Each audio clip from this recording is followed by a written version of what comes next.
امام اعظم سے متعلق گفتگو نہیں کی جاتی ہے، جس کی وجہ سے آج امت مسلمہ کا ایک بڑا نوجوان طبقہ گمراہی کی ڈگر میں پھنستا چلا جا رہا ہے۔ آج اگر کسی عنوان پر سب سے زیادہ جلسے ہونے کی ضرورت ہے تاکہ ضدی اور شریر قوم کو بگڑنے سے بچایا جائے تو ان کے لیے امام اعظم کے کانفرنسز کی ضرورت ہے۔ لوگوں کو معلوم ہو کہ امام اعظم کون ہے، لوگوں کو معلوم ہو امام اعظم کا علم کیا ہے، لوگوں کو معلوم ہو امام اعظم کی تفقہ کی شان کیا ہے، امام اعظم کی حدیث کی جو ہے علمی صلاحیت کیا ہے، امام اعظم کی فہم و فراست کیا ہے، امام اعظم کا تقویٰ و پرہیزگاری کیا ہے، امام اعظم کس کو کہا جاتا ہے، امام اعظم کی بشارت کس نے دی ہے، امام اعظم کو دعا کس نے دی ہے، امام اعظم کو دنیا کے اندر اللہ رب العزت نے کس مقصد کے لیے بھیجا ہے۔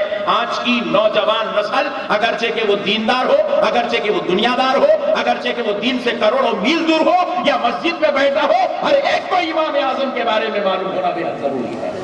تو جیسے ہی میں نے سن لیا یہ امام اعظم کانفرنس میں بولا میں 100% آ رہا ہوں۔ دوسری وجہ یہ تھی کہ مجھے انہوں نے بتایا ہم سوچ رہے ہیں، ہم جو ہے یہ ڈیسائیڈ کر رہے ہیں علامہ ضیاء الدین نقشبندی صاحب کو ہم اس جلسے میں بولا آپ تو آ رہا ہوں، کیونکہ میں اپنے استاد محترم کا چہرہ نہیں دیکھا بہت دن ہو گئے تھے، اور جب سے سیفن بندہ نوازی صاحب دعوت دے کے گئے 4 بار دیکھ لیا۔ سبحان اللہ بولو یار۔ بھائی تمہارے استاذ کی تعریف تم کرو، میرے استاذ کی تعریف میں کرتا ہوں۔ ہر بیٹے کو حق ہے اپنے باپ کی تعریف کرے، ہر مرید کو حق ہے اپنے پیر کی تعریف کرے، ہر شاگرد کو حق ہے اپنے استاذ کی تعریف کرے۔ نعرہ تکبیر، نعرہ رسالت۔ فقہ کے اعتبار سے آ رہے ہیں تو میں امام اعظم کی بارگاہ سے نہیں ضیاء الدین کی بارگاہ سے چلتا تاکہ ہر فقیہ کو آپ سمجھنے کا موقع ملے۔ یہ جو علامہ ضیاء الدین نقشبندی ہمارے درمیان میں آج ایک چشمے چراغ انوار اللہ بن کر بیٹھے ہوئے ہیں، یہ اس دور کے سب سے بڑے فقیہ ہیں۔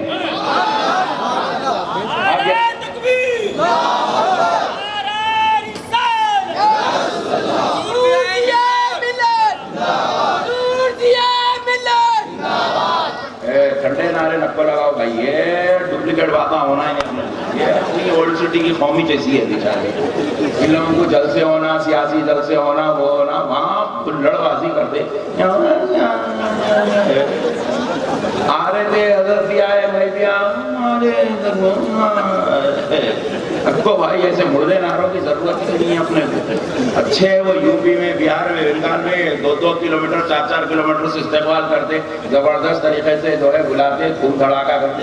حیدرآباد میں تقریر کرنا اور دھما کہاں عزت کا مردہ نکلتا کی بول کے حاسدوں کا بازار بھی اتنا گرم ہے، سڑی چڑھے تو انہیں اٹھنے کو سوچ رہا، انہیں ہاتھ پھیلانے کو سوچ رہا، انہیں دیکھنے کو سوچ رہا، انہیں ہاتھ لپیٹنے کو سوچ رہا۔ ارے نکورے بڑے بھائی ادا بھی ہے، حاسدوں کا مرکز بن گیا ہے میرے بھائی۔ اللہ حفاظت کرے ہماری قوم کی۔ تو اب سنیے پیارے بزرگوار دوستو، علامہ ضیاء الدین نقشبندی صاحب میرے استاد محترم ہے، مجھے تعریف کرنے کا پورا حق ہے، اور حیدرآباد کے اندر ایک ایسے عظیم عالم دین ہیں، حیدرآباد کی عوام کو بلکہ پورے تلنگانہ کی قوم کو اس عالم کی قدر کرنی چاہیے۔ مرنے کے بعد تعزیت کا جلسہ کرنا کوئی عقل مندی کی علامت نہیں ہے، رہے تک قدر کرنا کمال کی ہے۔ ان کا تعزیتی جلسہ، ان کا مرے تک تو ہاتھ نہیں چوما، بیٹا جلتا تھا دیکھ کے منہ چھڑا لیتا تھا، مرے وقت تعزیت میں جا کے بیٹھ رہا، ڈبل روٹی ملتی بول کے۔ پیارے بزرگ اور دوستوں، رہے تک قوم قدر کرے علماء کی۔ یہ وہ علماء ہیں جن کے ایک ایک خطاب سے امت کے ایمان کو تحفظ نصیب ہوتا۔ حسد نہ کرے ان علماء اکرام سے، ان علماء اکرام حسد نہ کرے۔ اچھا ہم سے حسد کرنے والوں کو میں بعض اوقات پلٹ کے دیکھتا ہوں، انہیں بہت بڑا مولانا دیکھ کر اپنے سے جل رہا، پٹھے کو سورہ فاتحہ پڑھنا نہیں آتا، اپنے سے جلتا۔ ہم بولے نو پرابلم بیٹے، تیرے سے 56 روزانہ ہماری مارکیٹ میں پھرتے رہتے، چل نکل یہاں سے۔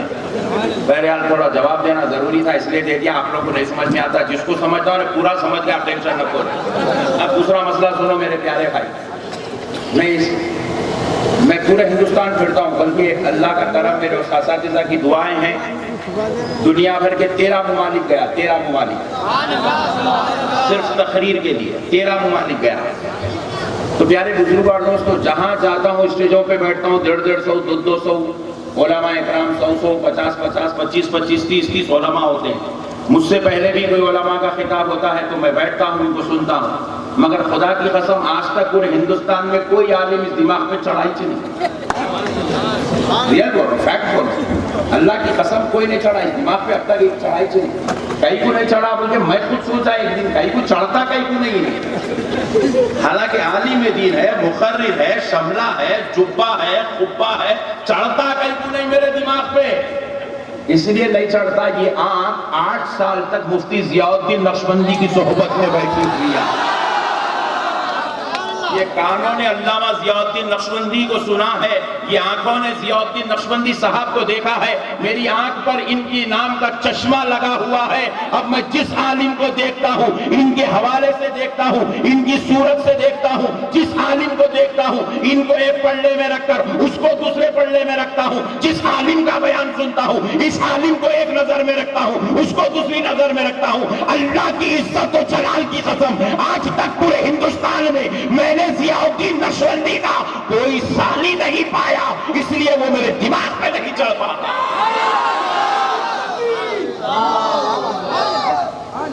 یہ تو بیچارہ لیکچ رہا کا جس کے پر ایک ہیچ لگا رہا، جب سے بولوں گا بولا بلا کے ذہن سے نکل گیا، دو لگانے پڑے بھائی، اب لگا تو اچھا لگا جی، ٹھنڈی پڑ گئی یونیورسٹی۔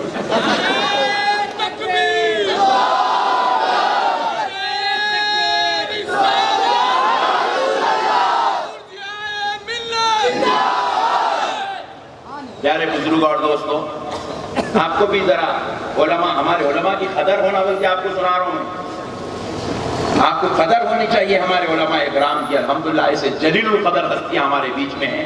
ایک بات سنیے، میں ایک مرتبہ کسی کام سے دارالفتاء آیا تھا جامعہ نظامیہ، حالانکہ جب ہم پڑھ کے فارغ ہو گئے تھے نظامیہ سے تو مفتی عظیم الدین صاحب قبلہ رحمۃ اللہ علیہ سے ہماری بڑی محبت تھی، حضرت مجھ پر بڑی شفقت فرماتے تھے، حضرت مجھ پر بہت کرم کرتے تھے، دعاؤں سے سرفراز فرماتے تھے، تو میں حضرت سے وابستہ تھا، حضرت سے ملنے ملانے کے لیے، مسئلے مسائل پوچھنے کے لیے، دریافت کرنے کے لیے جامعہ نظامیہ آتا۔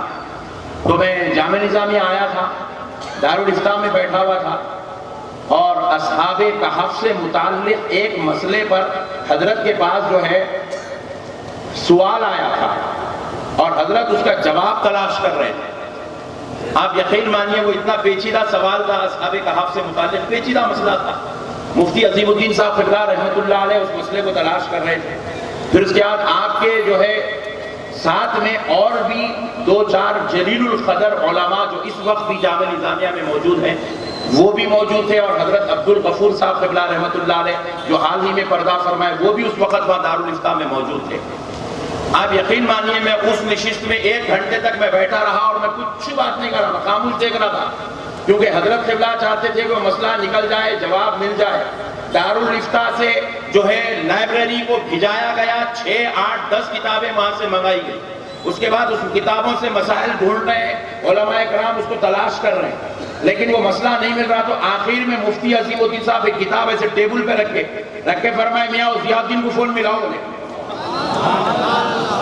اور اس وقت حضرت جو ہے اجلاس میں درس تدریس میں مصروف تھے، تو پھر دارالفتاء سے فون جو ہے محتمم صاحب کو ملایا گیا، محتمم صاحب کو بولا گیا کہ مفتی ضیاء الدین صاحب کو فون دیجئے۔ مفتی ضیاء الدین صاحب اس وقت جماعت میں پڑھا رہے تھے، درس دے رہے تھے، آپ کو وہاں سے جیسے اطلاع ملی،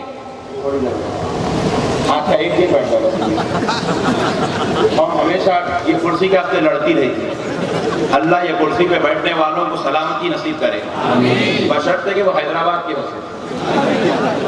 سبحان اللہ۔ تو پھر حضرت مفتی عظیم الدین صاحب نے کتاب بند کر کے رکھ دی اور رکھ کے کہا کہ میاں ضیاء الدین صاحب کو فون ملاؤ۔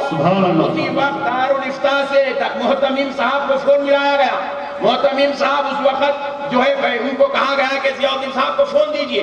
آپ گئے اجلاس سے، مفتی ضیاء الدین نقشبندی صاحب قبلہ مدد العالی داماد برکاتہ العالیہ کو بلایا گیا، اور آپ وہیں پر کھڑے رہے محتمم کے اجلاس میں، دارالفتاء سے بات ہو رہی ہے، میاں ضیاء الدین صاحب، مفتی عظیم الدین صاحب بات کر رہے ہیں فون پہ، کہا میاں ضیاء الدین یہ مسئلہ ہے، تو ضیاء الدین صاحب وہیں سے فون پہ کہہ رہے ہیں حضرت یہ کتاب میں ہے، فلاں ورق پہ ہے، فلاں آیت کے پاس ہے، فلاں جگہ پہ ہے۔ خدا کی قسم جو 1 گھنٹے میں مسئلہ حل نہیں ہوا تھا، اللہ نے میرے ضیاء الدین پر یہ کرم کیا کہ سرکار محدث دکن کا فیضان، امام انوار اللہ فاروقی کا فیضان، وہ مسئلہ 1 منٹ کے اندر حل ہوتا ہے۔ نعرہ تکبیر، نعرہ رسالت، نعرہ رسالت، حضور ضیاء ملت، سبحان اللہ۔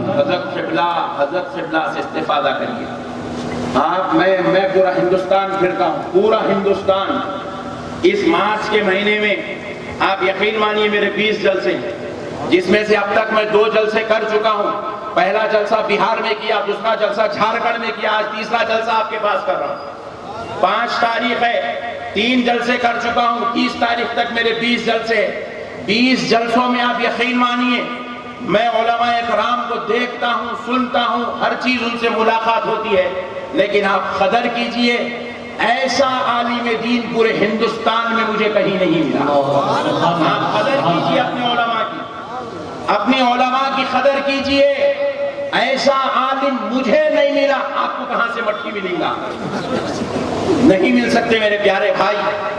ایک مرتبہ عرب سے کچھ مہمان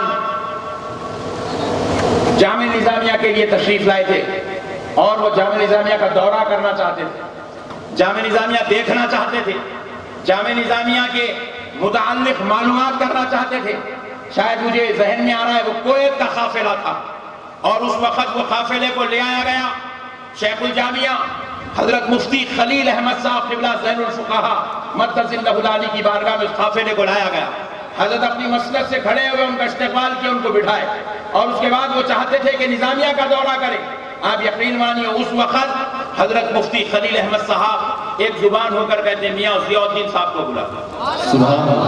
ضیاء الدین صاحب آئے کیونکہ وہ جانتے تھے ان کی طبیعتوں کو، ان کی مزاجوں کو اگر کوئی سمجھ سکتا ہے تو وہ ہمارے اس شہزادے کے اندر وہ شان ہے، اس امام انوار اللہ فاروقی کے نور نظر میں وہ شان ہے، اور جانتے تھے کہ اگر ان کو کچھ سمجھا بھی سکتا ہے تو اللہ نے یہ صلاحیت بھی ضیاء الدین صاحب کو عطا کی۔